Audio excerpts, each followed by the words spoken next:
যে নারী আদ্যশক্তির মহামায়া। এখন আমার এই দিকে কোনো কথা তোমার কাছে আমি রাখবো না, কারণ এত কষ্ট আমি তোমারে দিতাম না। ও একটা পয়ার গাইছে, কমায় যখন করছে ভাই আমিও কইরা লই, আমার ভাইয়ের ভিতরে কি যে আছে একটু দেখে লই। মানে এটা হইলো মানে আমি তারে প্রশ্ন করছি, হেও আমারে প্রশ্ন করবো, কিন্তু হেইটা ভালো এতইয়া লাগে আছে কোরা করে ভালো। তো যাই হোক, এটা হলো ইশারা ইঙ্গিত। এই যে বুঝে নয় বুঝে, আর যে বুঝে না 90ও বুঝে না। তো তোমার কাছে আমার একটু জানা দরকার, তুমি যে একজন নারী, পৃথিবীতে তোমার মতো একজন নারী ছিল। যেমন আমরা পুরুষ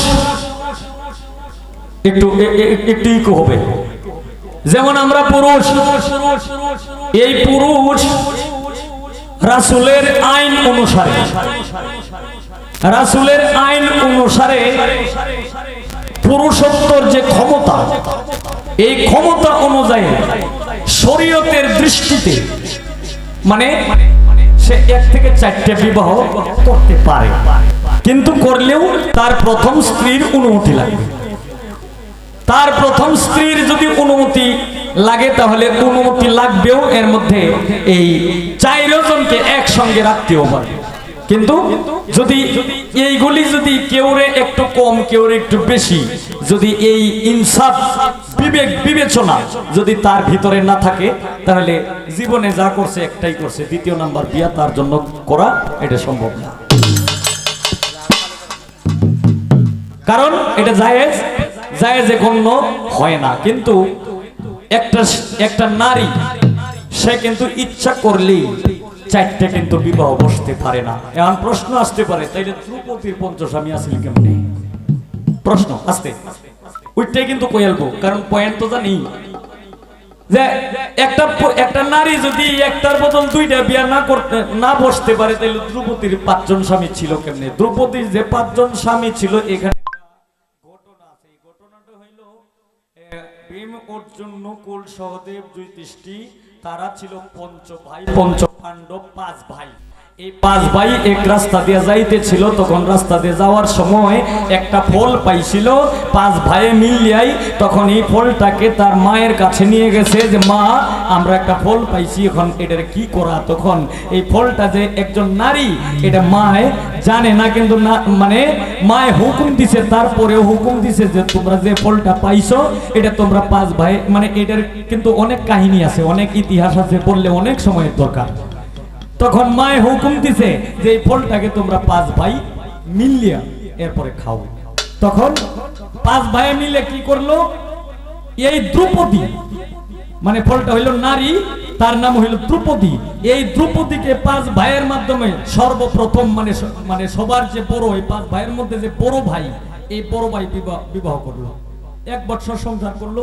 এরপরে তার ছোট ভাই 1 বছর সংসার করলো। এইভাবে 5 ভাই 5 বছর সংসার করলেন, মানে যতদিন পর্যন্ত বাচ্চা রয়েছে ততদিন পর্যন্ত এইভাবেই সংসার করে গেছে। এটা হলো আরেক বিষয়। কিন্তু আমার কথা থাকবে, পৃথিবীতে এমনই একজন নারী ছিল, তার স্বামী ছিল 2 জন। তার স্বামী ছিল 2 জন। একজনের বাড়ি হইল বাংলাদেশে, আরেকজনের বাড়ি হইল ভারতে। কিন্তু এই বাংলাদেশে যে স্বামীর বাড়ি, এই স্বামী যখন ইচ্ছা যদি মনে করছে যে আমি যদি আমার বউকে যদি এখন আমি পাইতাম, সঙ্গে সঙ্গে হাজির। যদি ভারতের স্বামী যদি ইচ্ছা করছে যে আমি যদি এখন পাইতাম, তাহলে একই সময়ে 2 জনের মনই রাখছে। আমি একটু জানতে চাই এই নারীটার কি নাম, এর মধ্যে তার গুণাবলী, মানে তার ভিতরে যে গুণ, এই গুণগুলি কি কি ছিল?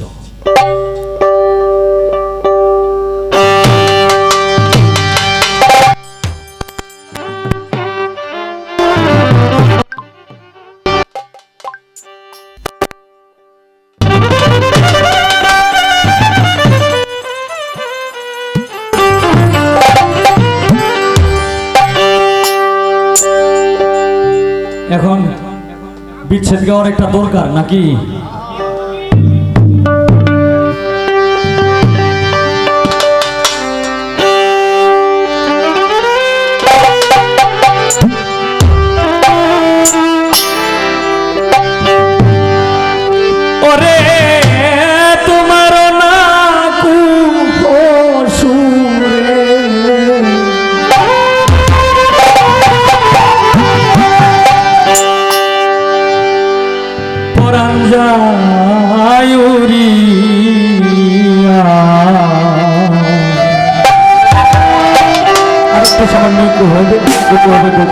সামান্য কাটো কার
আরো 500 টাকা দিয়ে বকশিশ করলেন এরশাদ ভাই, সাইফুল ভাই, বল ভাই, আরো যারা গানের ভক্ত সকলের কাছে আমার সালাম।